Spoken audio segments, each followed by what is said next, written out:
Good afternoon, everyone. My name is Lori Gagan, and I am one of your hosts this evening from the Wellness Crusaders. Tonight, I am going to be joined by my colleague and dear friend, Suzanne Roth Paul. But before we get to her bio, what I would like to do is just read the information on our mission. The Wellness Crusaders internet radio show weaves together the critical and often overlooked aspects of wellness, including the crucial role of soil health.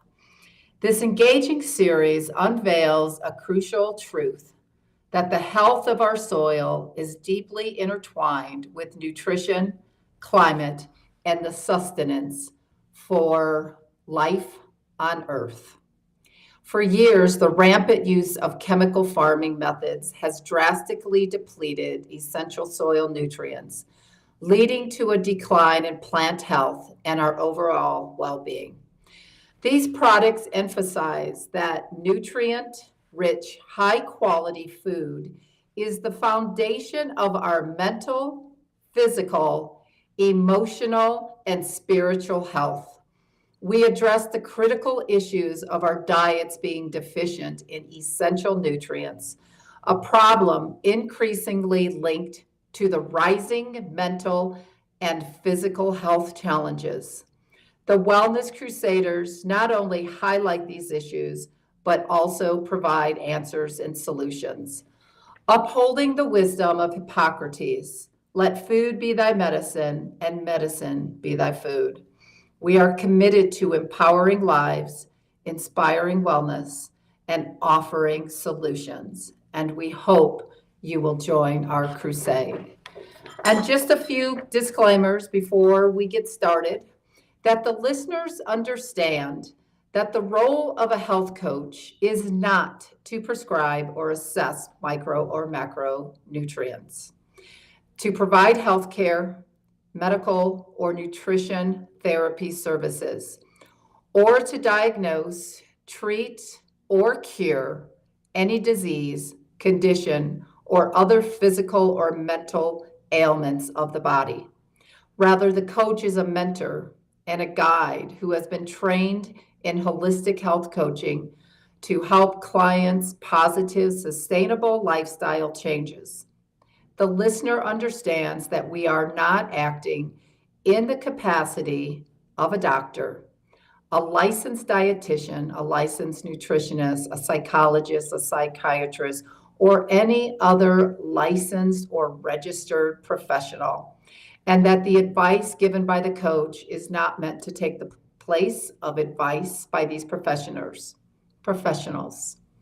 If the listener is under the care of a healthcare professional or currently using any prescription medications, the client should discuss any dietary changes or potential dietary supplement use with his or her doctor and should never discontinue any prescription medication without first consulting his or her doctor. The listener understands that the information mentioned in our talks should not be seen as medical or nursing advice and is not meant to take the place of seeing licensed health professionals. Well, I'm excited once again to be interviewed my colleague, my dear friend, Suzanne Roth Paul. A little bit about Suzanne before I bring her into our talk today, a little bit about her bio.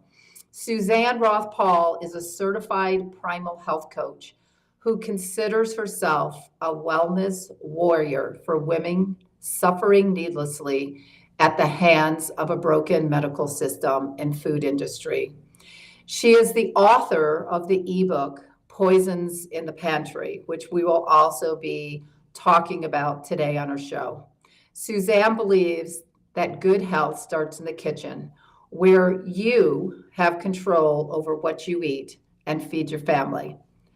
But first, you must get what Suzanne calls the poisons in the pantry out of your kitchen before you can begin to heal or can prevent and avoid chronic illnesses that are rampant in today's world, like obesity, heart disease, autoimmune issues, and chronic and systemic inflammation. Today, we will be talking and discussing about the toxic seed oils that are on the rise, where it's profit over people's health. So I would like to welcome Suzanne into our talk this evening.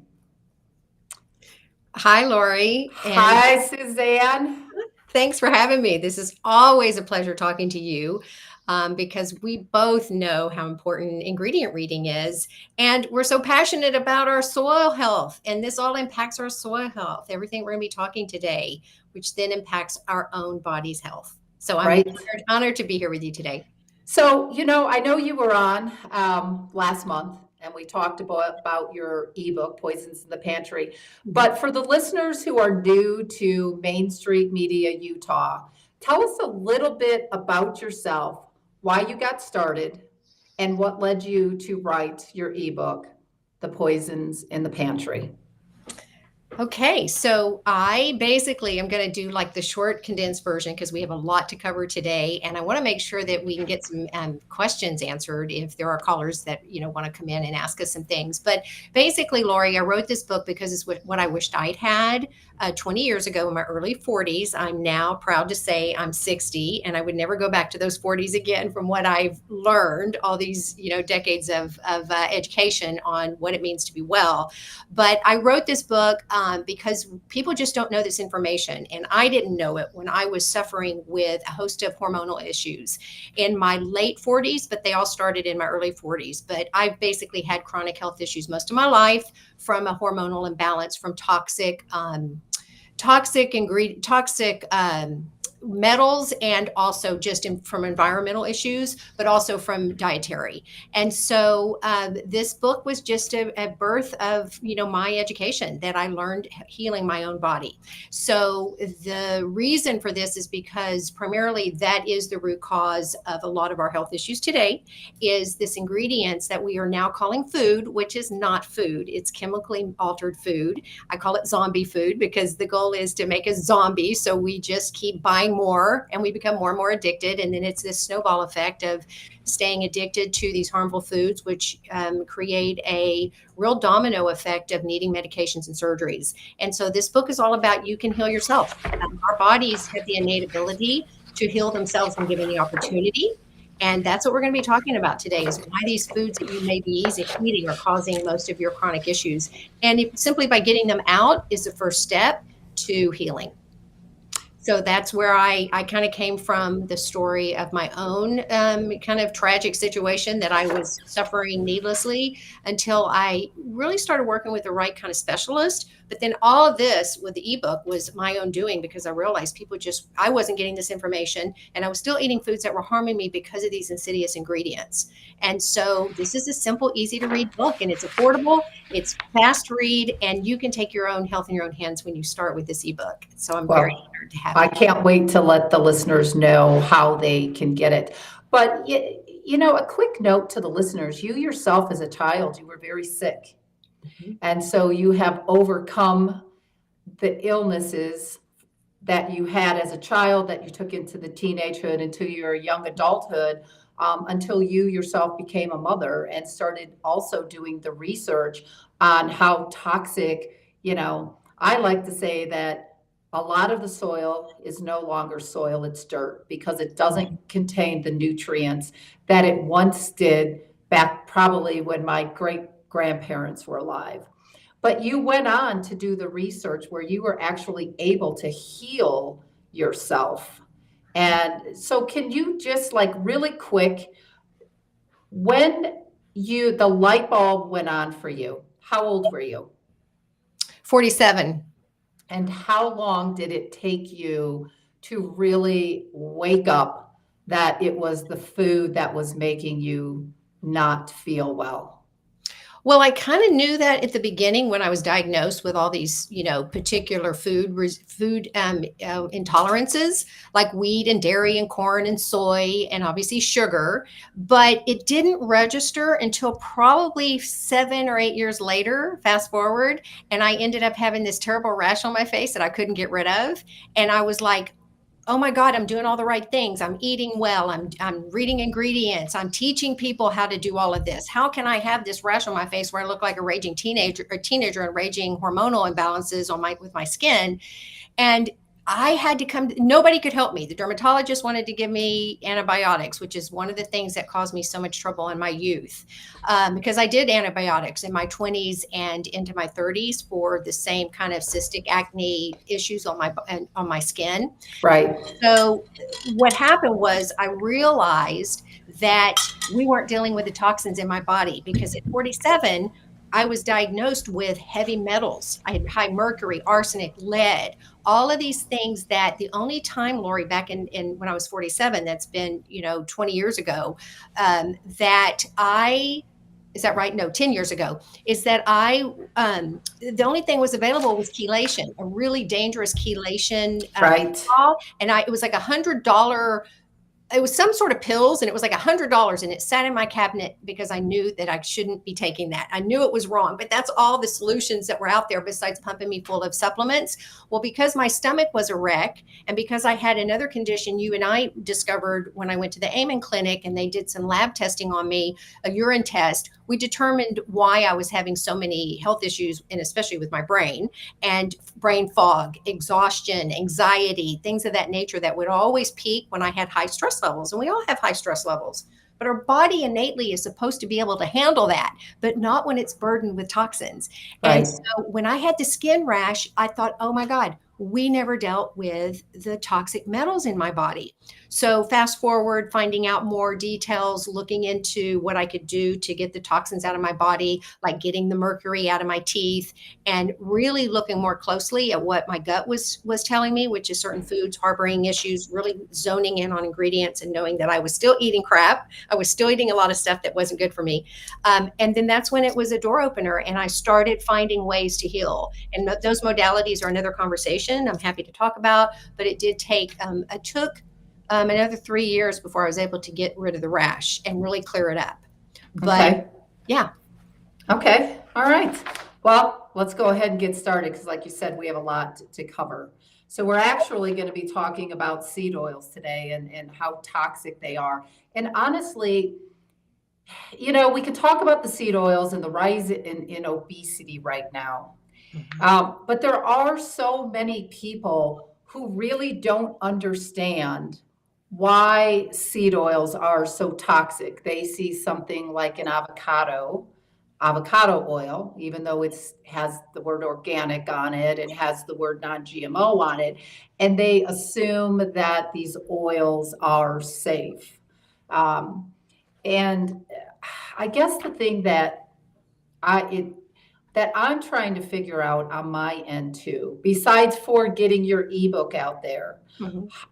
how are we going to reach these people? Because we walk through the grocery stores and we see what's in the cart. And then I feel when I strike up a conversation that I'm ambushing them, but I'm really just there to educate them. So let's go ahead and I know you put some really good, some comments together, but let's just start off on why you feel that these industrial seed oils are so toxic to the human body, and I'll intervene when it comes to talking about how toxic they are to the brain. Yeah, brain and body connection's huge. So first, I just want to show the book that has been my Bible for my ebooks. Um, can you see this all right? This is It's, you know what, it is reversed. We could have you go into the gear shifter at the bottom, talk about deep nutrition. That's well, the name of the book. We can just talk about the book. It's probably I thought that easier. I had reversed, did the mirror reverse. Yeah, I thought it was yeah. okay. So it's still the other way was backwards. All right. Well, anyway, Dr. Kate Shanahan, I'm going to be quoting a lot of her research. I And this book, love I just that. highly recommend this book. It's phenomenal read. She's very entertaining. She makes it like it's a story of information. And so I'm going to be really discussing why she calls cause the development of these seed oils as really the disaster of the 20th century. I mean, this started, with the industrial revolution kind of started a lot of this. And what happened was, I just, very quickly say that it all started with cottonseed oil, because the fabric industry had all of this had all this cotton, and they had all this excess seeds. And evidently there were piles and piles and piles of these seeds that were sitting there fermenting. And they realized it had something to do with the magic mix of oxygen that caused these seed oils, the seeds, to oxygenate. And then became this relationship between the farmers, the big pharmaceutical, not really pharmaceuticals, the petroleum companies. Yes. And that those two got together, chemists, farmers, and petroleum companies, and said, hey, we've got a byproduct here that we can use, and we can turn it into an oil, and we can sell it, and we can put it in all kinds of junk. So if you go back to, I'm 60, if I go back to when I was a young girl, I'm 10 to 12 in that range, and I was going to all of the convenience stores, Maverick Market, 7-Elevens, all those junk food places, and taking wads of money that, remember, like quarters would buy like 10 pieces of candy, all these different things. Pennies would buy candy.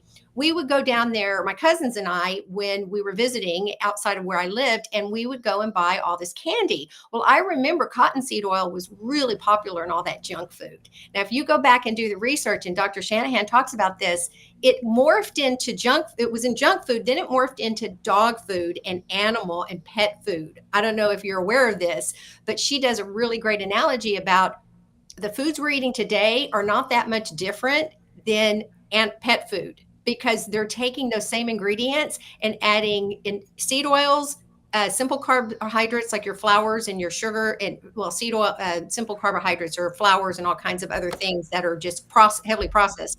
And then you throw in sugar, and bingo, you've got this really dangerous, harmful product that together rots our teeth. It causes vascular issues. It messes up the brain. And what Kate and what I was wanting to talk about with regard to her is she mentions how seed oils are one dangerous thing, but then you mix it with sugar, which those two things are a good marriage couple. They're in all of the foods that are toxic. Well, and look how addicting sugar is. I mean, it's like cocaine. It is a legal addicting form of cocaine. Yes. And one of the things that she says is that the difference of cocaine is it's illegal. And we know that we can't we get to it. It's going to be from illegal forms, and it's pretty toxic and dangerous and can kill you almost immediately if you take too much of it. Well, sugar is benign. Sugar is one of those insidious ingredients.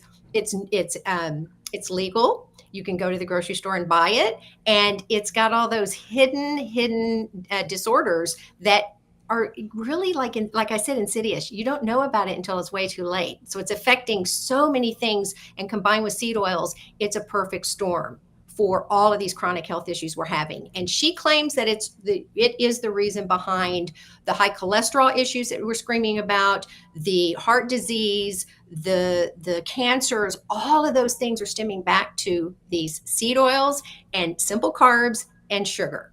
And then you take a look at, when they put profits over health.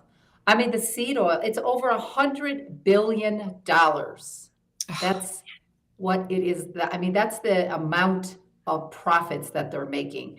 Yeah. So at $100 billion, I mean, heck, at $100,000, I mean, obviously they're more interested in, all the profit. $100,000 is a lot of money, let alone $100 billion. Yes. And the problem with that is that it is in everything. And so the food industry, there's a big argument that this is conspiracy, or we're just up here trying to bash big industry. And I'm saying, well, conspiracy lately seems to me that if you don't want to believe this stuff, you're going to call it conspiracy. And you don't want to hear it. Put your fingers in your ears and say, I don't want to hear this nonsense. But the problem with it is definitely that, let's talk about the industry, profit over people, and we're using these foods. Well, if the FDA is supposed to be the guard dog, they are basically the fox guarding the hen house, because they're getting paid off. I don't know that. I mean, I'm saying this. We assume that there's a lot of connection here with payouts, and we know our government's pretty messed up with in terms of politicians taking payment for things that are obviously harming us. Why else would these foods be allowed, Lori, if they were not being ignored by our FDA? They Right. know this. And my ebook goes into the detail. I simplify it. It's only 20 pages, but really 16 of it is really more of the details. I explain why, because they don't want us to know this, because it's making a lot of money for big pharma. The more sick you are, the longer we Right. can keep you alive, the more we can suck you dry. The more sick you are, the longer, well, we're not living longer, we're dying longer. Right. And my mother used to laugh about her and insatiable appetite for junk food. She was a chocoholic, and so she would go with all of the kind of sweets and stuff that had chocolate in them. And she'd say, "Oh, don't worry about me, Suzanne. There's so many preservatives in this. I'm going to live forever." Well, the funny thing was, she wasn't that far off. She did live a lot longer than she should have, because she was a chronic smoker.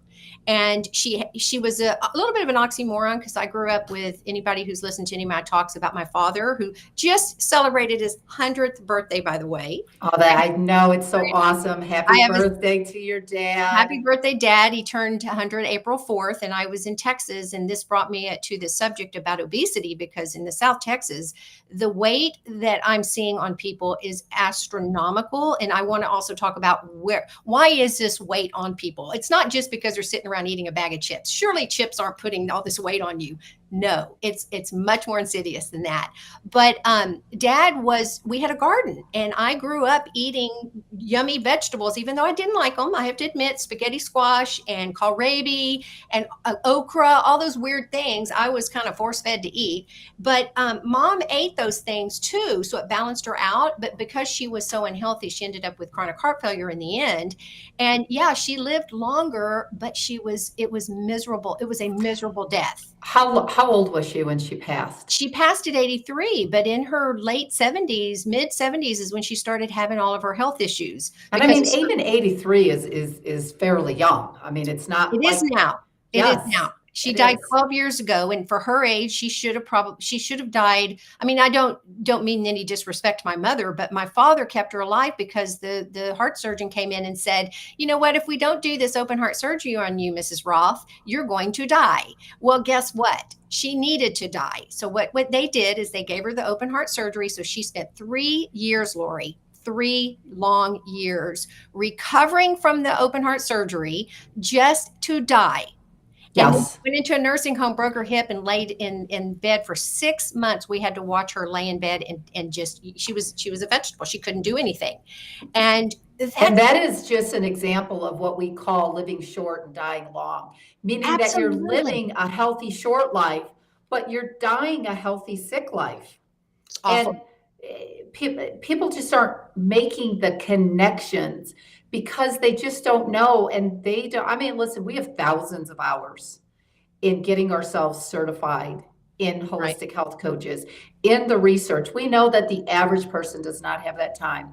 That's why what we do is so important, because we've already invested that time to help educate them. Yeah, And and that's our goal. I like to say I was a guinea pig of all this food and medication. Okay. So use me as an example to how not to do it and what I've done to turn it around. And so, what's interesting about this whole industrial seed oil is that, we say that diet is a cause or a cure, Lori. We know that your diet is such a big start, and we can go for hours on just talking about nutrition.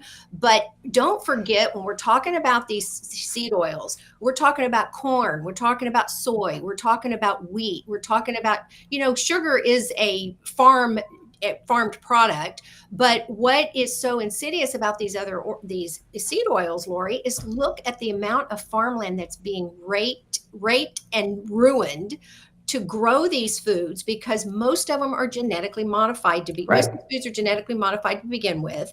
They're just, and I learned from my father, you had to rotate your crops all the time. You couldn't grow the same thing on top of them every year.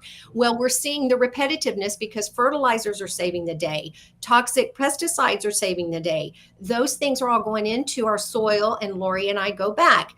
If the soil is not healthy, our bodies cannot be healthy. The foods we're eating cannot be assimilated nutritionally and digested, because it's full of toxins or Right. it's depleted. So let's step back just a few sentences. You mentioned genetically modified organisms or GMOs. For our listeners who have never seen it and maybe you're not paying attention to the ingredients, GMO foods, the seed has been modified with a herbicide like Roundup to resist the farmers who are using dangerous toxic herbicides. So they're using it to resist when the farmers spray. So you're kind of getting a double whammy. You're eating a genetically modified seed that's growing into a plant. Let's just say wheat, soy, you were talking about soy. So that the farmers come and they spray those toxic chemicals. It doesn't kill the plant, but it will kill the weeds. So it's a double whammy.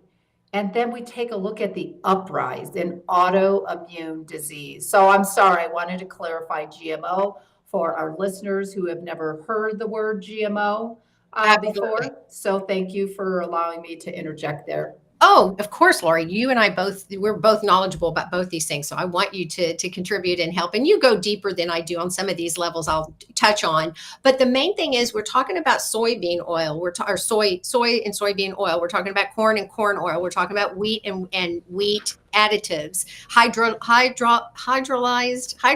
wheat. I just looked that up, and it's in a lot of these ingredients I'll talk about, or that's in some of this food that I brought to show. And basically, it just means it's heavily processed so that it for flavor enhancing. And So wait a minute. Are you saying that not only is conventional grown wheat that we're going to find in the list of ingredients out at restaurants, but now they're like it's hydrolyzed wheat they've that got is even heavily processed, wheat and soy. Soy lecithin is another thing, is yes. used as a food, like helps make things makes things smooth, like your chocolate bars. They need to be smooth. Remember, we have an industry of processed foods. Well, guess what? They have to make sure they have a shelf life. So at the expense of our health, those products are lasting longer, but they're killing us faster. So you've got all of these like a McDonald's French fry. I mean, Oh my 25 God. years later, they Well, still look like a regular French fry. well, let's talk about the fact that Twinkies, for instance, that can stay on the shelves for decades. Yeah. And Twinkies is just, everybody knows they're a piece of crap. But if you go look at their ingredients, a lot of that stuff in there is in all of the cereals that everybody's eating, the granolas, all of the processed crackers and sweets. And, I just came back from South Texas, and H-E-B is a massive store. It's like going into a Costco or Safeway. And I will tell you, this is hilarious. I'm looking for Siete corn chips. Now they're okay. They're using cassava flour, and they're not corn. They're basically an alternative using cassava flour, and which is potato, by the way, for the listeners who don't know what cassava is. Is it potato? I thought it was a different. No, I thought it was better than potato of the start. But anyway, I'm a cleaner version of a good potato. Yeah, it doesn't have the glycemic index, I think, of potato. But the point of it is, I'm looking for it, and they have all the chip aisle, and they have everything there, and they have a few Siete products, but they don't have the corn chips. They have, I think, her potato chips. So I'm going, where are the corn chips? And he says, oh, we have a section up front that's called the health food section. And I'm going, oh, isn't that interesting? Then what do you call the rest of the crap that you have on the store? It's not health food. It's not good food. And he looks at me like with his mouth wide open, like, I don't know where this lady's coming from, but what are you talking about? So I go up to where this little section is that's in the front of the store that has some of the healthier options that I buy, including, Lori, vitamins. So there's a section that's probably about 5 feet wide and about, maybe a foot to 2 feet high that has healthier versions of vitamins. So I go look at those, and I'm going, oh, that's interesting. They only have like 2 small rows. I go over to the vitamin department in H-E-B, and it's an aisle that's 10 feet or 15 feet long, and it's floor to ceiling of supplements. Everything from vitamin C to vitamin D to energy powders. Every single one of those have insidious ingredients in there that I put in my poisons in the pantry to look out for when you're buying. Wow.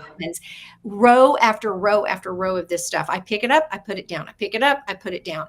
So and people don't know because they're not reading the ingredients. nor do they really have an idea of what we're talking about, which then goes back to the fact that that's why we're here, is to educate them. Yeah, and I think the number one oil, I mean, I'm just going to show an example. This is a salad dressing. Now, condiments are what I got started with because I'm a certified primal health coach, and Primal Kitchen Foods are one of the cleanest products you can buy that Mark Sisson, who was a health guru, created a decade or longer ago.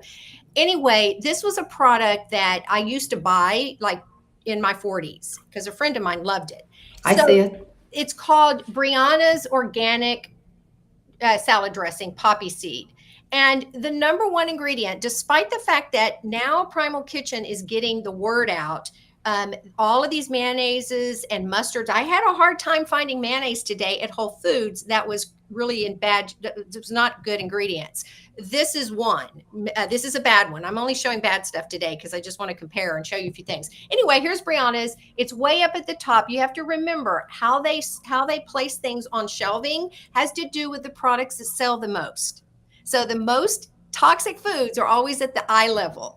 And that if you're looking at, typical HEBs and Safeways and Albertsons and all those grocery stores. Right. And so anyway, I pulled this out, and number one ingredient is organic. Hello, it says organic, so it's got to be healthy, right? That's what I get all the time. If it's organic and gluten-free, isn't that healthy, Suzanne? I'm like, no. Marketing bullshit again. It's just all marketing. So number one ingredient is organic canola oil. Number two is organic cane sugar. Okay, the top 2 or 3 ingredients on any product is your most heavily used ingredient in this. Well, product. and we go back to the cane sugar. What? Addicting like cocaine. Yes, and when you're making dressings, I make homemade dressings all the time. Oil, vinegar, a little bit of mustard, maybe a little bit of balsamic, put in some cilantro, put in some basil, whip it all up in your blender. Delicious. A little salt, maybe some lemon juice, a little bit of vinegar. There's no sugar in that. I never need sugar. Who needs sugar? It's already tasty without it. Third ingredient, and then also a lot of xanthan gum. We talk a lot about gums. Now, when you think about gums, it's gumming up your system. Just remember, xanthan gum, not xylitol, xanthan gum, guar gum, all of those, they were in all the gluten-free foods when I started my gluten-free journey, and I was still not doing well. My skin was still breaking out. I still had stomach issues. Well, I learned that, there were a few, 12 years ago that were on the shelves, and they were all corn-based, which is even worse. And because corn is genetically modified, it's one of the most heavily pesticides and sprayed and GMO'd foods in the market. We haven't even talked about glyphosate sprayed. And so what we're talking about here, Lori, is these things. This I love to use spray for oil sprays, and this is a canola oil spray. And what's so funny about it? It just says organic, expeller pressed, refined canola oil. So people still think canola oil is safe. This is a seed oil that's really toxic. And what's interesting is because it's organic and expeller pressed, people think that it is safer than regular expressed seed oils. Well, no, all it's doing is it's not using a lot of they're not using other products to express it, which is toxins. And Kate Shanahan mentions it. They're using different, scent. They use all kinds of they even have to put perfumes and fragrances in this stuff because these seed oils are so toxic smelling. I mean, you gotta read this stuff to believe it. And I'm telling you, she goes into deep nutrition. She goes into it really deeply so you can understand it. But, and you know what? It goes back to when people see the word organic, they feel that it's safe because they're not doing the research. I just watched today, prepping for the show, how seed oils are made. And by the time they expel it and they press it down, there's no nutritional value in anything like that. And also, you're absolutely right. It's lost all of its nutritional anything. Even if the seed oils were, which they're not, by the time it gets to the shelf, Lori, and looks like that bottle that you have shown up of that vegetable oil, do you ever notice that it's in plastic, number one? Yeah. And number two, it's light colored and it's not protected from the light, like olive oil and avocado oils and some of the other precious oils need to be. You notice they're always in darker bottles. That's because by the time they get to your shelf, they're already rancid. They're Right. already toxic. And you they have no don't- idea how long they've been, like how it got from who was ever manufacturing it. Then you've got to throw it on a semi. And what kind of heat exposure did they go to? How Right. long was it sitting there? And then it's going to be on the shelves. And yes, they give the expiration date, but I don't know. I don't even trust expiration dates anymore. No, and I'm also saying, if anything's in a bottle that has fat content in it, it needs to be in glass because the plastic is absorbing into your food as well. And Right. I'm just going to touch on one more thing. So this is organic, Whole Foods organic crunchy peanut butter. And I'm bringing up some of these things because this is what kids love to eat. Ranch dressings, they love mayonnaise on stuff. So we're feeding our children this, and Oh my gosh. And that Whole Foods, that organic peanut butter. Well, no, what I was going to say is it's got number one on here. It has roasted peanuts, and peanuts are an Yes. allergen, you guys, and they have mold in them. My husband was reading because he loves peanut butter, a Valencia peanut butter, Valencia nuts. It's probably somebody who grows Valencia nuts and saying, "Oh no, our nuts are safe." Anyway, I was told in my early 40s to not eat peanut butter because it has a mold in it that you cannot get rid of. And for people that have issues like I do, most of us all, it's not good for anybody who wants to eat something that's moldy. It has on here the number two thing is expel your pressed palm oil. So what I think they're now trying, the word is out, Lori, that canola oil and sunflower and safflower still, everybody's debating that, but and Kate doesn't. She says it's still it's still pressed. You cannot get an oil out of a seed without serious extraction and chemicals to do that. So think about it. So she's saying, no, it's all bad. And so the point of it is that palm oil has an okay reputation. I learned that a while ago. But unfortunately, where it's processed and what they're doing to the land, all these tropical lands, they are raping all this. Again, I use that term because it really is raping the environment. They're taking all the tropical plants out that we need for our earth to breathe and to have oxygen and to give us life. And they're growing all of this palm oil. And so even if it's not organic, or even if it is organic, it's still damaging the soil and damaging our agriculture, and our resources are being depleted. And it's all going into crap, Lori. This is all going into food that's harming us. That's Right. what makes me so upset, is saying, people, you need to know this. This is your earth. This is your life. This is your children. This is your future. And we have gotten so far away from our ancestors, it is beyond comprehension. I just want And they make it really cheap. Okay, yes. For people to buy, for families, for single moms and single dads and the elderly, the people that had to come out of retirement because of where our economy is right now, they're all searching for a deal. Like, I don't want to say what's the cheapest product, but what's the most cost-effective products that they can buy, that they can feed a family of just say 4. Utah, it's sometimes a family of 8 or 9 or 10. But how do you feed a family now on such a tight budget? They end up going to these products they're convenient because it's convenient. Exactly. But they weren't there when we were growing up. What did my dad do? They weren't. My dad was a blue collar worker. He knew that he was a child of the Depression. He's 100 years old, for God's sakes. He knew what it was like to starve. And he said, I will never starve again. I will never let that happen to my family. Well, we've got a gluttonous society. If you look around, that obesity is 60% of the population is obese. And I think it's something like 40% is obese, and then 20% is severely obese. So basically you've got 60% of the population. And that's about what it is. But you don't think Ozempic is the cure for obesity? Just kidding. That's another talk for us. Do not get me started on Oprah Winfrey on that one. Well, I think that the sad thing is again, somebody's in bed with Big Pharma, and that this is not, the product is made. Didn't you say the product is made over in Europe, and they're not even allowing it on the shelves? No, they won't. The U.S. is the biggest importer of that Big Pharma medicine, Ozempic. And that just kind of goes back to what you and I do. I mean, you have your ebook, Poison is in the Pantry. It's talking about root cause. What is the root cause of disease? Clearly, Big Pharma is not the answer. or there would be no obesity. There would be no mental illness. There would be, like, I mean, look at the suicide rates. And then I Absolutely. often wonder, what are these teenagers eating? And what is it that we can do to help educate their parents? But it goes back to your ebook, Poisons in the Pantry, and how important it is. It's a simple read, just like they don't have to spend years of doing research. Mhm. They have that book right there.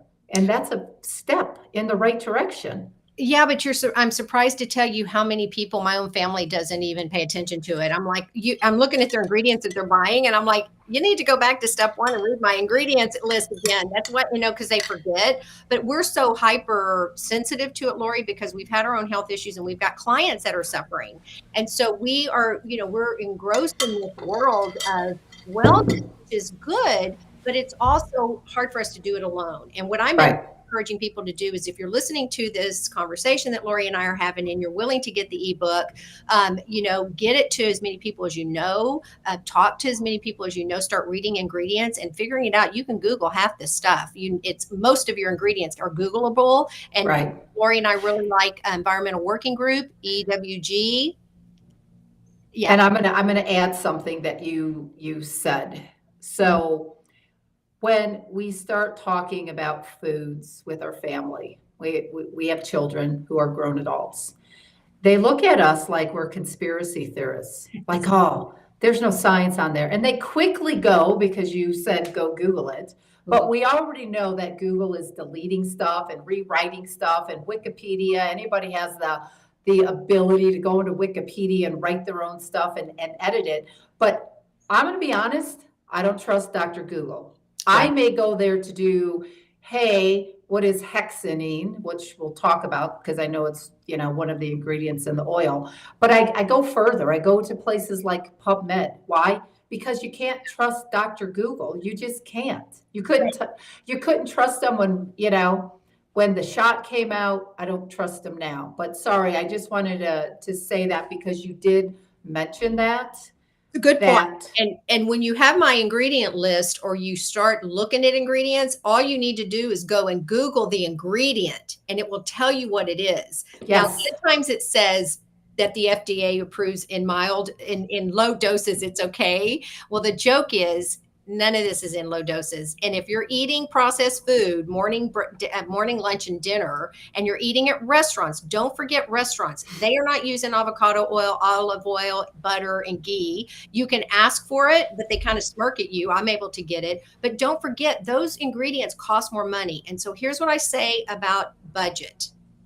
We have an excess society day today of not only gluttony, but of choice. But if all those choices went away, and you had nothing but healthy foods to pick, first of all, you're going to eat less of them because you'll be satiated. Let me just mention here, man-made seed oils. This is from Dr. Shanahan. They starve the body and the brain. And we're talking about man-made seed oils, but I'm talking about all these other ingredients: sugar, wheat, dairy, corn, soy, all these fake ingredients and these zombie foods. The brain needs 20% of caloric nutrients a day to thrive. Now, our brain, Lori, is the fattest organ in the body. And it's that way for a reason. And you can delve on this a little bit more, but our brain is full of fat. It needs healthy fats. Well, when the industry came out with fat was bad, and that's what's causing all of our heart disease. So they nixate all of the good butters and the healthy creams and the healthy dairy products. Yes. Yep. That all of a sudden now we've all shifted over, and it's taken decades to get to this, Lori. Decades of generations too, and generations of eating this stuff, which then your genetic makeup gets used to these ingredients, and you're either going to come out affected by it or you're going to get sick. And so she's talking about how that we need fat to function in our brain. We need our brain to thrive. We need healthy fats. And it's also the place that we store the most toxins. Oh, so let me interject on that because you just said that. Well, let me finish. So Okay. if you are thin and you don't have a lot of fat on you, guess where your toxins are going to store? In the fats. In your brain. Yes. That was my issue. I don't have a lot of body fat. My husband doesn't have a lot of body fat. My son doesn't have a lot of body fat. their brains are getting bombarded with any toxins that they're eating, which they love to eat out at restaurants and eat sugary things. So that's a big issue. And I want to emphasize that when you see somebody who's 300 pounds, Lori, I just finished a book called Hunger. You need to read it. Anybody out there needs to read this book. It's by an amazing young woman. I don't know what her age is now, about her obesity issues. And it really changed my perspective on things. But let's say she's 300 pounds. That is not from eating too many chips and too many French fries. That's from eating seed oils. That's from eating sugar. That's from eating toxic chemicals. Your body doesn't know what to do with all of that. So it stores it in your fat cells. And let alone being sedentary, doing a lot of sitting in front of a computer. Well, which TV. Came first, the chicken or the egg, because yes. you sit a lot, so you snack a lot, so you get bigger and bigger, and you become more sluggish, more brain fogged, it's basically zombie food, you guys. It's creating a bunch, we call them sheeples now. That's the new word. Create sheeples, and we don't cause any problems. We just do the status quo. We keep eating this crap. We keep feeding the medical profession by having surgeries and going and getting getting medications. It's this vicious cycle that Lori and I are trying to introduce to everybody to say, it's time to wake up. You can do it, and you can lose that weight, and you can get your health back, but you got to do it now. You can't wait anymore. So let's back up a few minutes to the brain and what you said with Dr. Shanahan, and her book is on my vacation reading materials next month. You'll enjoy it. Yeah. So anyway, so the brain, for those of our listeners who don't know, your brain is roughly 66% fat. And so our brains consume roughly 33% of all the calories that we eat, but 100% of all the toxins. Because we go back to the brain being 66% fat, and toxins, poisons like glyphosate that are hidden in these foods. You go to the restaurant, people aren't asking the right questions. Is it certified gluten-free? I'll just give you a quick example. There is a barbecue place that I like in Salt Lake City, and I called them the other day and I said, hey, is the turkey, the smoked turkey, is it organic? Do you know what the farmer is feeding them? And the guy's like, wow, nobody's ever asked me. I know it's gluten-free. But how do you know if it's gluten-free if the turkeys are eating corn that has been sprayed with the antibiotics? But brain is 66% fat. Your brain consumes 33% of the calories, 100% of the toxins. And so when I'm working and I'm coaching with people that maybe smoke marijuana, as an example. So where do these poisons inside the marijuana, because they're also being sprayed with these deadly herbicides and poisons and pesticides. And I say the word deadly because of all of the guilty verdicts against Bayer, formerly Monsanto, the latest one being $2 billion. So your brain's 66% fat. Where do we think that these poisons are being stored? Because we know that marijuana crosses the blood-brain barrier, because that's what produces the high that people get, whether it's a good high or a bad high. But all of those poisons that are in these, I want to say these herbal drugs, things like psychedelic mushrooms. I'm actually going to be interviewing somebody on Monday on ketamine, which is also a psychedelic. Marijuana, as an example, fentanyl. But those poisons get lodged in the tissue of the brain. And then we look at the uptick in anxiety. I hate that word. We look at the uptick in depression. I hate that word because I feel that those are two words right now that conventional medicine doctors or psychiatrists that don't understand brain spec never end up going back to school to learn anymore. They label these, and I'm going to talk about teenagers in this example. They label these teenagers where they're anxious, they're depressed, they have PTSD. So these kids walk out like with this label, and look at the uptick in suicide. Utah right now almost has, in all of 50 states, we are one of the top 5 states in suicide right now. Oh no. So, but then we go back to how are these kids eating? They're eating all the crap seed oils. Why? Because they're going to Burger King. They're going to toxic McDonald's. They're going to Subway. Sorry about that, Leighton. I know you like Subway, but it is still poison. All of these fast food restaurants, and you see them popping up in every town, in Ah, every everywhere, town. everywhere. Why? Because people love to eat, and they want to eat now, and they don't want to cook. And they're Anyway, addicted. They're addicted. yes, it is. So then we look at the rise in all of these autoimmune disorders, all of these mental health issues. Right. So then what do? You go in there and you're labeled with anxiety, depression, could be from the seed oils or all of the other poisons that you spell out in your ebook, Right. Poisons in the Pantry.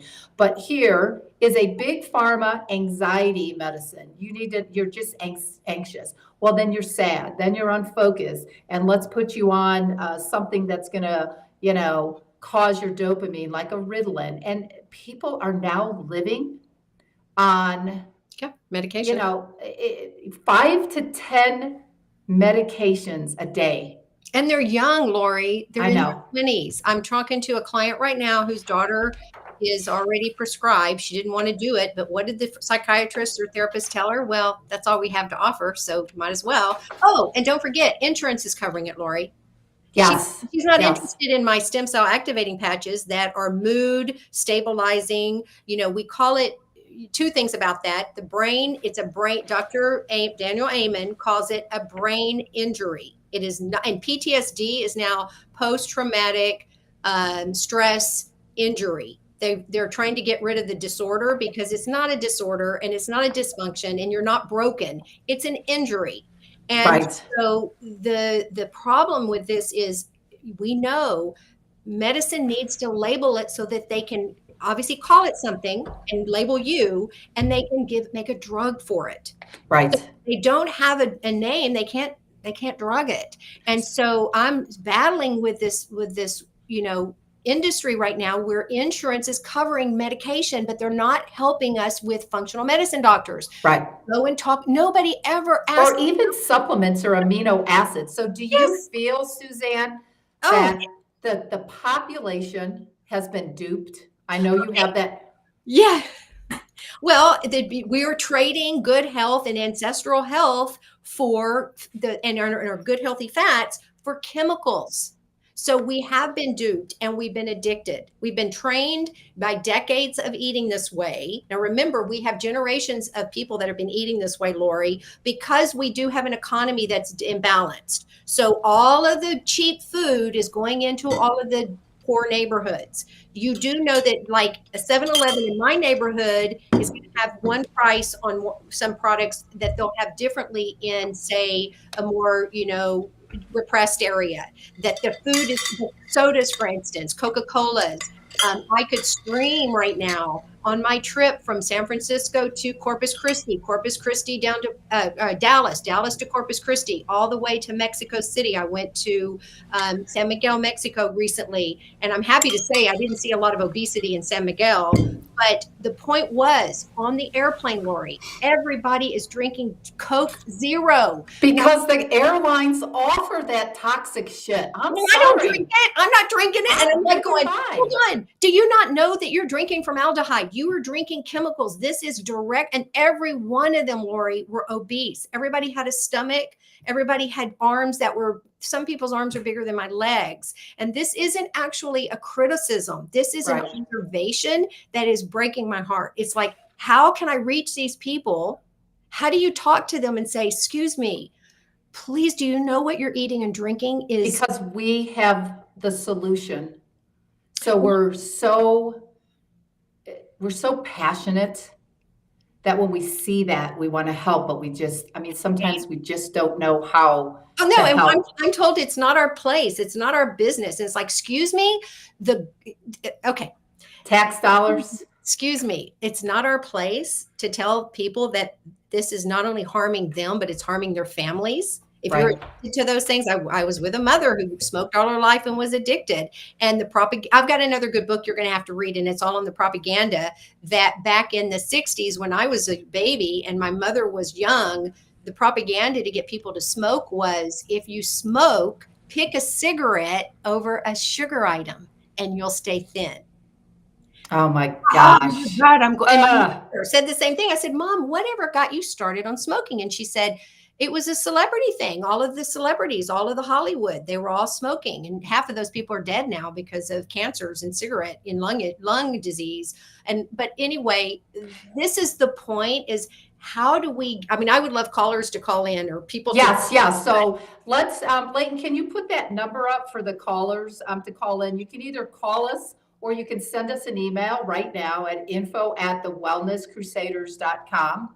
I'll give you the phone number here in a quick second. The phone number is for anyone who wants to ask questions. It's 385-899-2134. Again, 385-899-2134. But Suzanne, so you have here in your comments, nature doesn't make bad fats, factories do. Tell us a little bit about that. So this is talking about going back to our seed oils that are manufactured, and that is where a lot of these health issues come from. And if you go back to what our ancestors were eating that were healthy were good animal fats and good vegetables and fats. Even if you're vegetarian, you know, there is fats in certain vegetables and there are certain things you can get to supplement that. Don't even, and that's a whole nother conversation about vegan and vegetarian food. Oh my goodness, those ingredients are deadly that everybody's substituting. But And I'll add, there's no amino acids there. You can't feed your brain. It's harder to feed your brain when you're a vegan. Yeah. And you really can't like live on nuts because of the oxalates that could crystallize in the kidney. And it's a tad bit easier when you're a vegetarian because at least vegetarians are eating eggs and hopefully they're organic, cage-free, range-free eggs. well, that's another conversation is it's not the quantity of these foods, Lori, it's the quality. So your chickens need to be raised properly, your beef, everybody's got this big issue as meat is a cholesterol bomb and that it's killing us. And it's like, no, no, no. It's first of all, the amount of meat you're eating. And second of all, it's the quality of meat you're eating. So if you're eating at McDonald's all the way up to a high-end restaurant, where are they sourcing this animal? And is it clean? And is it healthy? And was it raised properly? Because these animals, it's called industrial factories. I know I got off the subject here about That's it. okay. It's like if nature doesn't make if nature doesn't make bad fats, what does? And that's man-made chemicals. Again, we've got chemists in our kitchens and not nutritionists. And so good points, by the way. Yeah, that's where this all started. Remember, go back that the seed oil started by chemists and petroleum companies getting together to figure out what to do with byproducts, you guys, byproducts of an industry. Hexane is a gasoline that is used to extract these seed oils. So trust me when I say you do not want to be eating these. And don't forget, Lori, spoiler alert, seed oils like canola, sunflower, corn, all of those, they should not be cooked at high heat. They're already bad.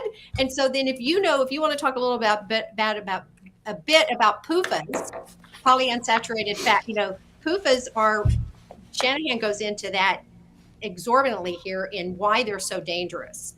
And so we're frying all this food and we're eating it like it is, gold. And all the fried, think about it, the fried chicken, the hamburgers fried, even the meat, it's sizzling and searing on probably with bad ingredients and bad toxic skillets. I mean, that's another thing. So talk about one of the ingredients that you've added to your new ebook, acrylamide? Acrylamide. Acrylamide. Acrylamide was something I just discovered when I was offering a cracker. Mary's Gone Crackers. Sorry, Mary, if you're listening to this, you need to get your shit together and work on this with your foods. Mary's Gone Crackers is a gluten-free cracker. And for some reason, a couple years ago, it was all that was out 10 years ago. And I didn't like the flavor. I never was crazy about them, but she's got new ones out. And they actually, funny enough, they start to taste better. And I notice I can't stop eating them. I'm like, wow, this is dangerous. I'm in them all the time. And so is my husband. Well, I'm introducing it to somebody and I offered him some and he said, ooh, I think my girlfriend tells me he was a doctor. She was like, because I think my girlfriend says I'm not supposed to eat those. And turns out they have a sheen on the outside that looks like plastic. Well, I ate Mary's crackers for a while. I did it all too. All those corn-based products. Anyway, when they're heavily baked, no matter what, they don't have to be dipped in any oil. They're just baked. And these high temperatures, they get a coating on them called acrylamide that is literally plastic. So we already, do you know the numbers, Lori? How much plastic is in our bloodstream and body right now? I mean, it's in umbilical cords of babies. Do you know?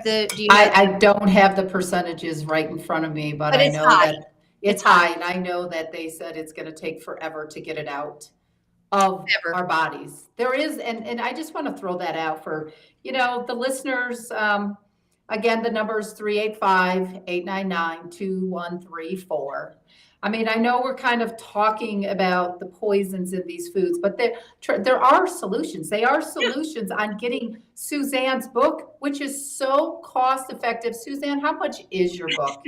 Well, right now we had a special on it for $9.99. I think you can still get it for that, but I think you have to click something. I don't know. My VA was telling me that as you have to know where to look, but it's $19.99, and it's only 20 And there's a wealth of information that took you a year to do the years. research. Years, and Yes. I just added 3 new pages. So if you do know of me and you've gotten the old one pre 2024, I added a bunch of new information and I distilled it and simplified it. But a lot of people ask me all the time, Suzanne, what do you do? Well, I have at Your Wellness Designer Instagram page, I do post a lot of my foods and I post what I do. Like, I don't drink these. I don't drink boxed milks. I am gluten sensitive, dairy sensitive. And so I only have 2 products that I recommend. There might be more in your area, but all it is To agree. a nut, water, and maybe some salt. And Right. this particular product has the number Oat Lily is the name of the product she's talking about now. And here's the other thing, you guys. This is what all your coffee shops are using. There isn't a safe product that they have that is not full of industrial seed oils, is not full of sugar, is not full of all those gums that I told you gunk up your digestion. What's the seed oil that's in that Oatly Funny product? enough, this one is low uric acid rapeseed oil. Now, rapeseed oil it's interesting. They're trying to trick you because it is a form of canola oil. Because the rapeseed, Lori, that was originally, was it a plant that was, I forget how canola oil was. Canola was a made up name, but I think it comes from the rapeseed oil. So that's what these companies are doing. The verdict is out, or the cat's out of the bag, that these oils are dangerous. And so their companies are paying attention, but they're trading it for just something as equally insidious like rapeseed oil. Even palm oil, you need to be careful. Palm oil is a healthy oil, but it has to be sustainably harvested, Right. grown, and it's not at the levels that they're trying to use it. And coconut oil is another good one, but again, same sort of thing. You got to know your sources. But the other one that's come out right now is rice bran oil. I went to a local place and said, "Oh, we're using rice bran oil," and I looked at them and I'm like, are you saying that that's healthy? Because do you know how many people have rice allergies? And again, I do. Oh, yes, I know you do. Rice and corn and oat and soy and wheat, all of those, you guys, are full of lectins. So don't forget, lectins are in beans. Those are the things that are the seed shell on the outside of your nuts, on the outside of your beans, on the outside of a lot of these wheat and corn products that wreck your gut because they are not meant to be eaten. And So let me ask you a question, because I know there's mixed controversies like on beans. There is some nutritional value for, let's say, our vegans and our vegetarians. right. Is there like a particular bean that you like? And we won't even talk about garbanzo beans because we know that they're toxic, even when they're organic. And let's just face it, even organic isn't clean enough anymore. Regenerative farming is the way that these farmers are going. But is there a particular bean for the vegans and the vegetarians? First of all, why are garbanzo beans bad? Because they're the one few food that I enjoy. However, my stomach is a wreck when I eat them. I cannot do beans. Even if you soak them for days, put salt in them, you put vinegar in them, they don't agree with my system. And no, I do not have a bean that I recommend. Even remember, what was my other bean that I liked? Oh, pea protein. pea protein's a big one you see in a lot of it's a lot of ingredient. It's in a lot of Yeah, ingredients, and it's also in a lot of powders for um, plant for protein powders. protein powders, and it's not benign either. So peas also are a very, I have issues with my gut still. I have to be very careful. My stomach, that's a whole nother conversation, is why is my stomach still giving me issues? I'm 60, I'm eating well, I'm doing all this right. Well, hello, I spent. You look awesome for 60, by the way. I gotta tell you. Thanks, sweetie. You do too. And you're not 60 yet, are you? Yes. Oh, you are? Okay. Yes. Well, welcome to the 60s club, right, Suze? Yeah. I would say that I spent 40 years of harming my body. 40 years, you guys. It's not going to happen overnight where you are just miraculously healed by the damage that was done to my gut, because I had holes literally in my gut lining because I had antibiotics and I had foods I was eating and I had toxins in my body. So you have to understand that in medications that it's taken some time to heal this baby. And I'm really proud that I've been able to and do as well as I have. Anyway, where were we? We were talking about beans. And you know what? That's a really good point. And you just have to let me know like how much time that you have. Obviously, it's recorded. You can catch it on our Rumble channel. We'll be sending it over to you, so you put it on your YouTube channel. You can go to Main Street Media Live and watch it. So you let me know when you're ready to wrap up. I'm good. I'm good. If you've got the time, I've got the time, because I think this is the time to get the information out there. Yeah. No, I'm good. My 5:00 live with LifeWave that I was going to do has been rescheduled. So what I was just going to mention about beans, there is a specialist. I can't reach his book right now, but his name is Chris Presser, and he's a functional medicine specialist. I remember years ago, I went to a health retreat, and he was the speaker. And the first thing I did, I got a lot of friends after this question I asked. People came up to me and said, "Thank you for asking that. I was too embarrassed to." But I said, "What are your thoughts on beans?" Because he's paleo trained. Everything is about paleo eating. So you're not eating a lot of carbs, and beans are a carb. And he said that beans are on that, they're on that peripheral, or they're kind of like, there's a fine line. Some of us, our genetics are meant to be able to eat some of these foods. We have stronger guts. But he says most of us don't. Beans are a relatively, I guess, young food in the history of our ancestral eating. And he says that it may take decades and generations before we're able to eat them holistically and well. But my concern is, Lori, is they're full of lectins again. And people that are vegan or vegetarian, they're consuming mass quantities of those. And from what I hear from all the nutritionists and specialists I work with and have worked with decades of people now, that their most unhealthy people are vegans. And because they are using other substitutions to get the nutrients that they need because they're hungry all the time. Right. And they're not getting the amino acids that they need to feed their brain, because it feeds the brain. Yeah, exactly. And then we go back to the uptick in mental health, and then their doctors don't know, and they're not searching root cause.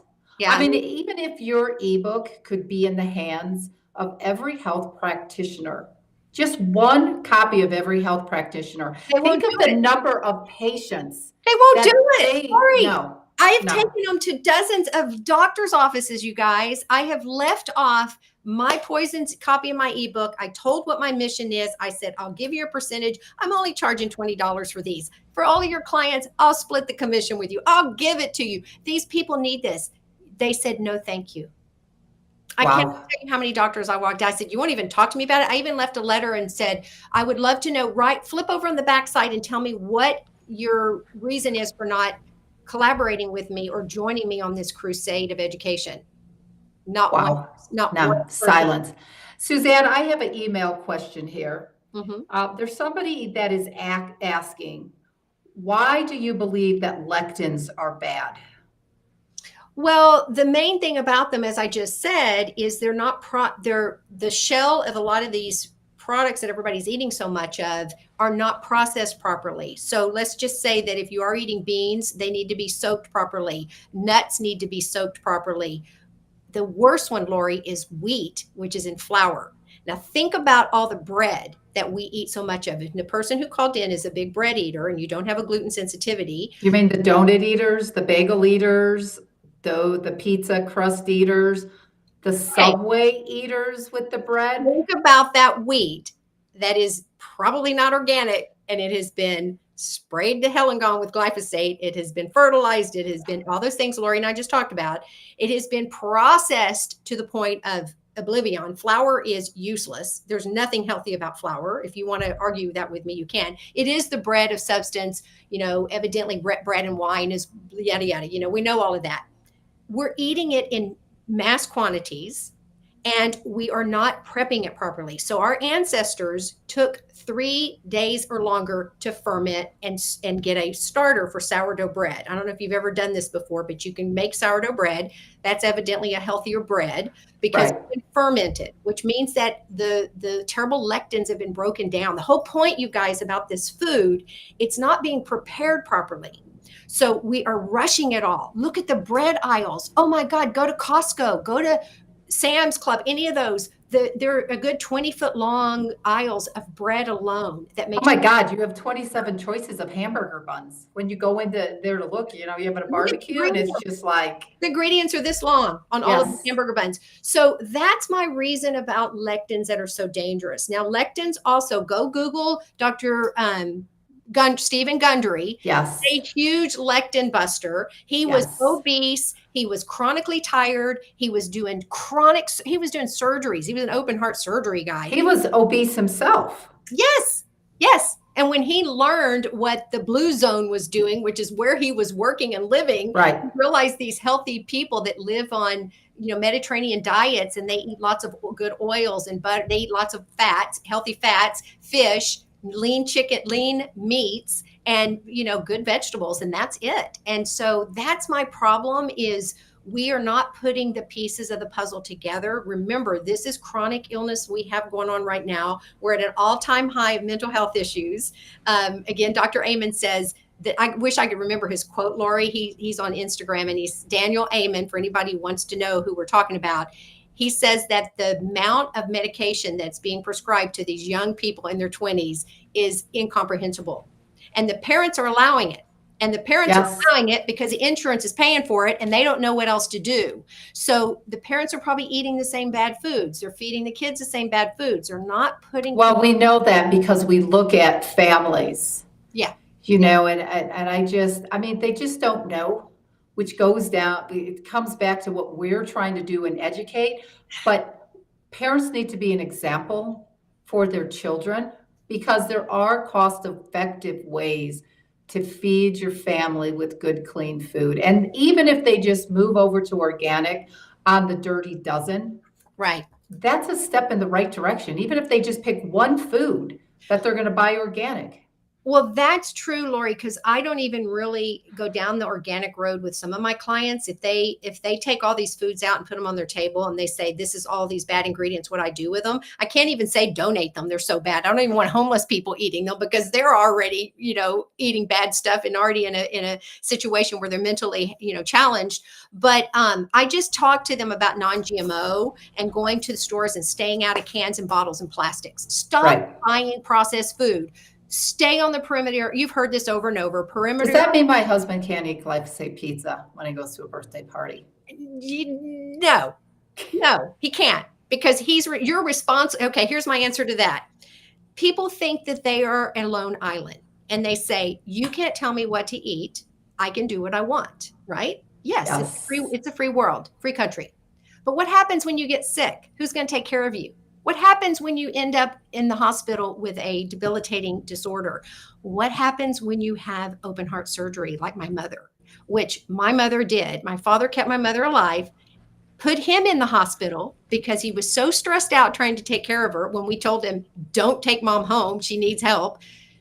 This is not about just you anymore. It's about us. It's about a society that needs to be responsible for their actions. So I don't buy it anymore. If somebody tells me, stop telling me what to eat, stop telling me what to do, I'm going to say, are you living by yourself so that when you do have an issue, you're going to be on your own? Nobody's going to help you? You're on your own. And they go, well, no, you are, because we've been, it could be your spouse. And you're like, but that's not fair. I'm giving you the information. Read it. Here it is. And you're still saying, nope, I want my glyphosate pizza. I want to drink beer that's full of glyphosate. I want to drink wine because it soothes my anxiety. I want to eat sugar because I'm addicted to it. I want to drink coffee because my brain needs it. Otherwise, I can't function. At some point, when are we going to be responsible for our actions? And Agreed. that's where we And are. And you know what? I always listen, like you said, everybody's got free will. We've had free will going all the way back to the beginning of the Bible where Adam and Eve, like they did their first sin. But now it's microdosing poison Right. because the poison in today's world is way more toxic than it was with our grandparents and our great grandparents. Why? Because we know that these plants that the farmers are growing, all these seeds, they're not only sprayed with one dose of Roundup, glyphosate, 2,4-D, glufosinate, Liberty, and a whole host of other herbicides that are toxic, cancer-causing. Most of them owned by Bayer Monsanto now. But we take a look at it, and we have become a generation where we microdose poison, thinking that our bodies are able to eliminate it's just one time, just like, I'm sorry, like a cocaine user or an alcoholic who, listen, I'm a certified Dr. Brain Amen coach. I would never tell one of my clients who is a recovering addict, a recovering alcoholic, it's okay to have one alcoholic beverage a week or one line of cocaine, or it's okay to smoke one joint. Why? Because it comes back to we're microdosing more poison in today's world than we were. They spray Roundup, glyphosate twice a year. They spray it to dry the harvest out. They spray it in the springtime to prep everything. And in between the spring and the fall, they're spraying other chemicals and herbicides, and the crop is horrible. I mean, look at the stuff that we just watched a movie the other day by Gabe Brown. Gabe Brown was a conventional farmer. He is now one of the largest regenerative farmers in the United States. And I want to say his movie was called Seed to Soil, but I'll look that up. It's on Netflix right now. He was a conventional farmer, and he's sick, but he was a conventional farmer spraying all of this stuff.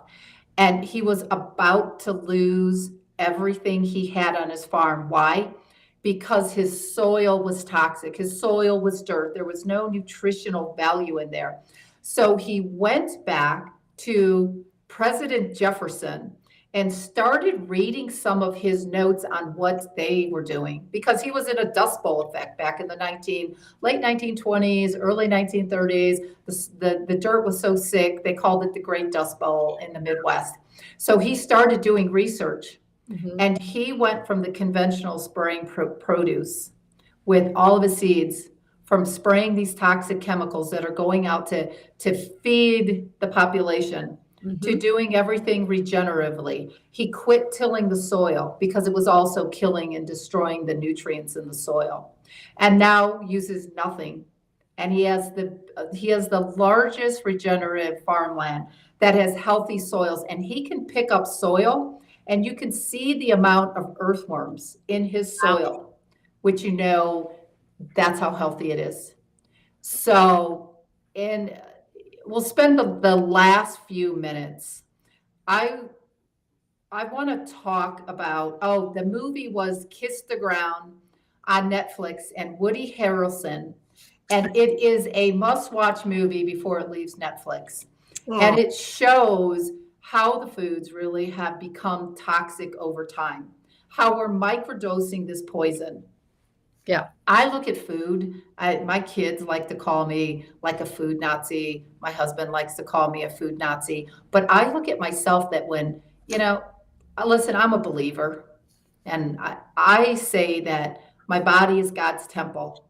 Right. God did not create Roundup. He did not create glyphosate. He did not create GMO foods. He gave us a whole forest of foods. He didn't give us all the seed oils that you talk about, the poisons in the pantry, all the manufacturing BS that, big ag and big government are trying to harm our bodies with. And you have to start learning to treat your body as God's temple. And even if you're not a believer, if you just believe in a higher power, and Suzanne, we have a caller that Leighton's going to bring in, even if you have a higher power, you have to just give it over and quit microdosing the poison. But we do have a caller that Leighton's going to bring in, and Leighton, we're ready whenever you are.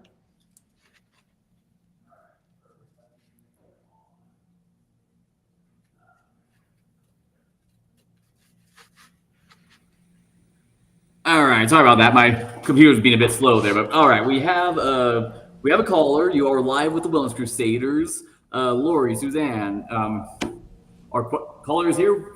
I'll let you guys talk. Okay, and what answer can we give you, or what question do you have? Hi there. Hi. We were talking about the earthworms, and I was walking the other day, and I noticed that there were not worms on the ground after it had rained. So I've seen, so can you tell me more why the earthworms are important for soil, and what that means that I wasn't seeing any, and that I'm not seeing any every time it rains? Suzanne, do you want to take that? Do you want me to answer it? Well, I mean, I just know that earthworms are they're the mulch and they're the ones that feed our soil and keep it clean from toxins and debris, and it's kind of part of the regenerative health of our soil. So earthworms mean that your soil is alive and well, otherwise they would be dead because they'd be eating toxins. It's something like that. Yeah, so there is a lot so in the soil, you've got so the body has the microbiome, but the soil also has all of the good bacteria and the bad bacteria. So when you look at, we'll just say plants that are growing, they absorb their nutrients through the soil. To absorb to absorb those nutrients through what they call a pathway, which is called the shikimate pathway. And the earthworms regenerate the soil so that there is more good bacteria so that the soil can thrive. And if you think about it, I mean, even when we were younger, we would play in the dirt, and you could put soil under a microscope and you can see the little tiny organisms, the good organisms that are growing in the soil and regenerating the soil. Right. And when you see the earthworms are attracted to healthy soil because they need that type of bacteria in the soil. So if you're not seeing the earthworms, you've got dirt. And your dirt is deficient in the microorganisms that bring the soil alive.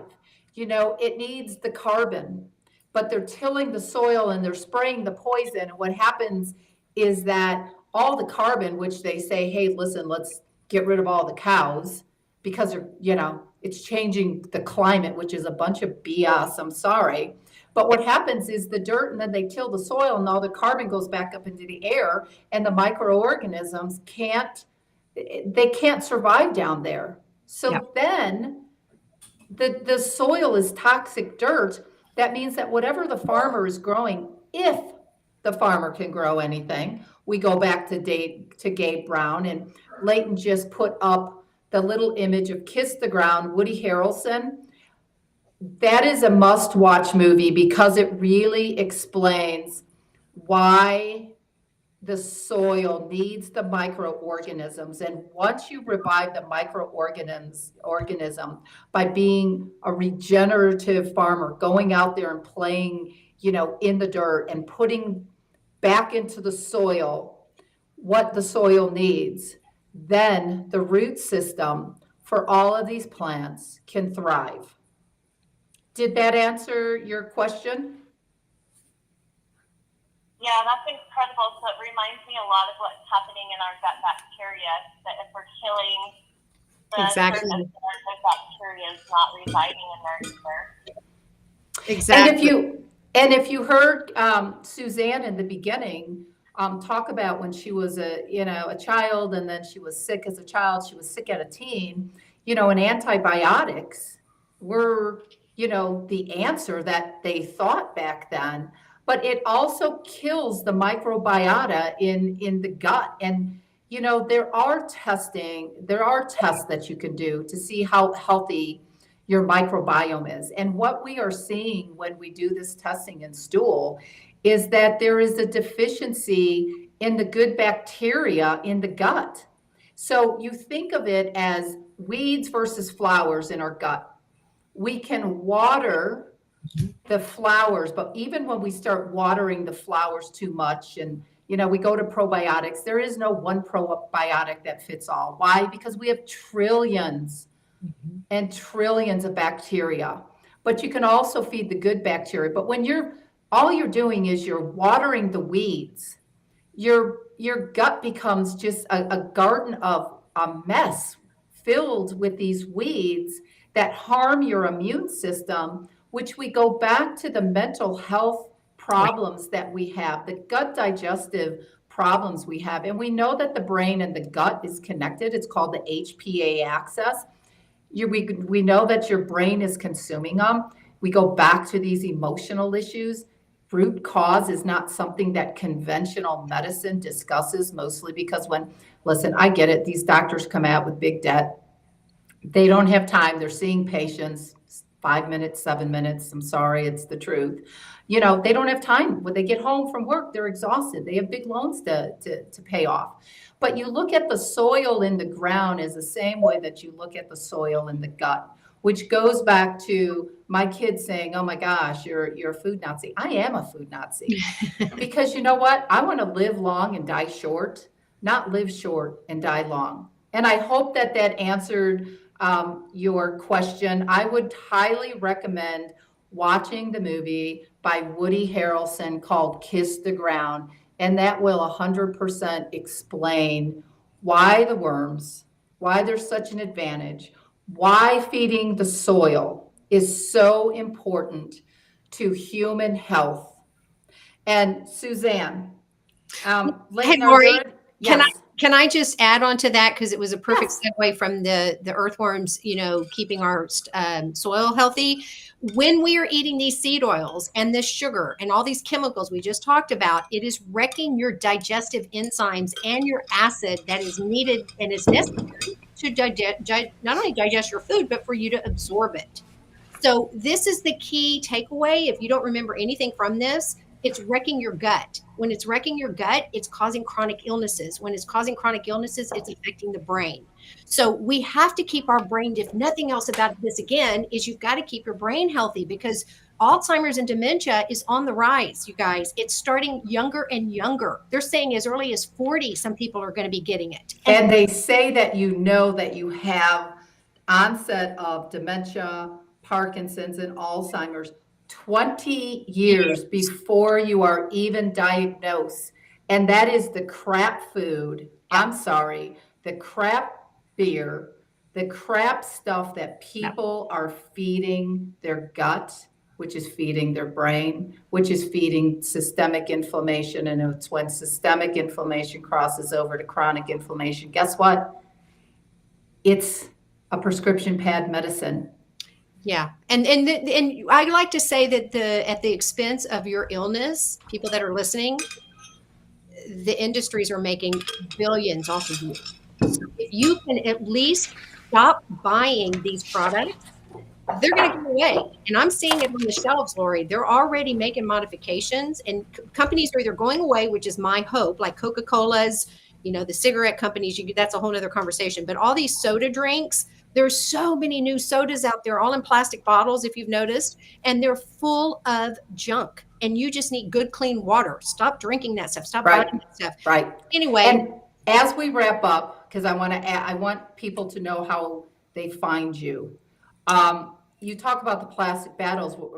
We're now seeing, like I just saw Dasani water in an aluminum, and that's a whole topic of another. Worse. Yeah, because aluminum is so toxic to the brain. But although in the beginning, I read our disclaimers that we are not here to assess micro and macronutrient levels.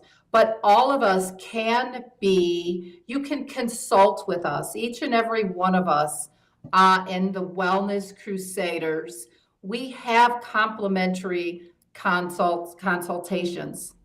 So we can provide you with the information to get you started. Even though we don't provide recommendations such as different types of amino acids. We do talk about amino acids. We do talk about toxic foods. We don't necessarily dive into that on our program. Again, we're not here to replace your psychiatrist, replace your psychologist, replace your nutritionist, replace your dietitian. But you have to ask yourself, does your doctor, does your nutritionist, does your psychiatrist, does your psychologist, do they get to root cause? And if your answer is no, you need to reach out by sending us an email at info@TheWellnessCrusaders.com. That will also, Suzanne will be getting those emails. But Suzanne, I want to give you the final word. And then I want you to tell our listeners, how do they get a hold of you? Because I'm looking forward to next month when we can dive a little deeper into this. Oh, yeah. Thank you, Lori. And thank you for those of you listening. So I actually have a website where you can find all of my information and more about me. And it's called secretstoRadiantHealth.com. And I also am going to be having a new Facebook page where I'm going to be doing kind of similar things where Lori will get to come on and talk with me. But it's going to be a forum where we can ask, you'll have access to us. Like we love actually having people be able to talk to us and ask questions. But I'm on Instagram at Your Wellness Designer. And there I have all of my ebooks, both and some of the other things that I represent and who I am and what I do. And I do give a lot of free information on my Instagram, so you can find recipes, and I'm always there, promoting good health. So that's where you can find me. And the Poisons in the Pantry, I have a free guide. And then, as I said, the upgrade. The free guide, just so that everybody heard it, she does have like a free entry level. Yes. And then you can just upgrade to the fabulous paid for only $20. And I think you can probably still get it for $9.99 if you know how to do it. I'm talking to my virtual assistant in the morning. He's going to clarify it for me. But either way, if you need it for $9.99, I can always get it to you. And you can email us, and we will get that information right over to you. Again, our email is info@thewellnesscrusaders.com. If you can't find it, you can email Suzanne, and we'll get that information over. Yeah, srpdesigner@gmail.com. It's all on my website, Secrets to Radiant Health. But what the free guide is, the number one poison to remove from your pantry, and it's ironic, it is seed oils. And it's 4 pages, and it goes into all that we talked about today, and it's going to give you alternatives. The last page is all of I'm really good about solutions. So I'm not just somebody who tells you to change your diet and walk away. People that work with me have all my recipes. They get a lot of hand holding. Lori and I both are passionate about this. We're doing it because we don't want to see people suffer anymore. And I don't want to see people suffer the way I did. And Lori's got her reasons too. She just we are so passionate about, people say we want to save the world. We really want to save the planet. A lot of this is just helping our planet. So when you make these good choices, you're helping the planet and you're helping our world. So, and those around you, remember, you're not a lone island. So that's, Lori, I really hope we can touch on some of these other things. I had a lot more things to talk about. You do too. But I really enjoyed this conversation. And I hope the folks out there will pick up even toothpaste. Hello, you need to be looking at some of these ingredients because they're not benign either in some of these so-called healthy toothpaste, everything from, drinks to cereals to cookies to bread. Please start reading ingredients. And if you don't know how, get the ebook. I give you all of those ingredients. It's very simple. That is a great way to wrap up. Suzanne, thank you so much. I'm always honored to have these talks with you, these calls. We're equally as passionate. We equally bounce stuff off of each other, and I'm really honored. So thank you. Thank you for today. And I hope the rest of your evening is blessed and beautiful, and that Chris eats as healthy as I see you cook all the time. He's a lucky man. Thank you, Lori. Likewise with your honey. But appreciate it and look forward to talking to you again, Lori. All right. Ciao for now. Thanks for having me. Bye, everybody.